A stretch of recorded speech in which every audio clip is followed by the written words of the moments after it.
Our very first video was not an educational video. It was more of a short cinematic type story called Just Us. If you've been following the channel, you may know that I have a slow-moving form of blood cancer called chronic lymphocytic leukemia. Well, Just Us was about a short camping and climbing trip the family and I took during the height of the pandemic. Due to my condition, which is a cancer of some of the immune system cells in my blood, the pandemic was a very risky time. We had been sheltering in place and all of that.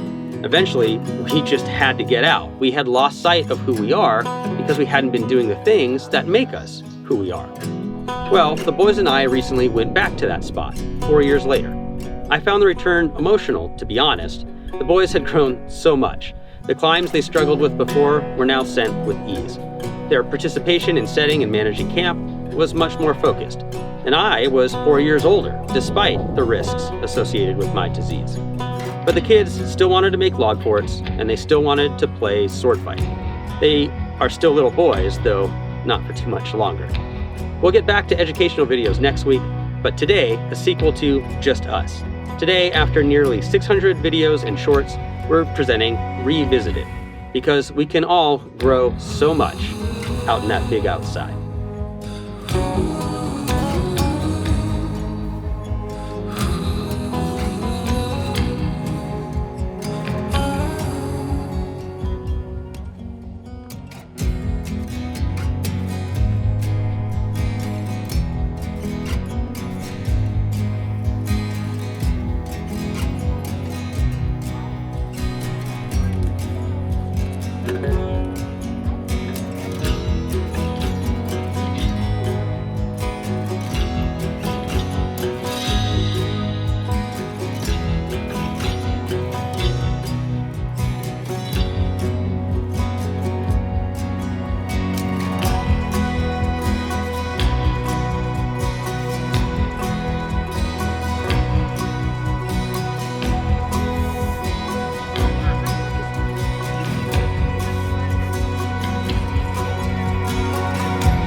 Thanks for taking us back.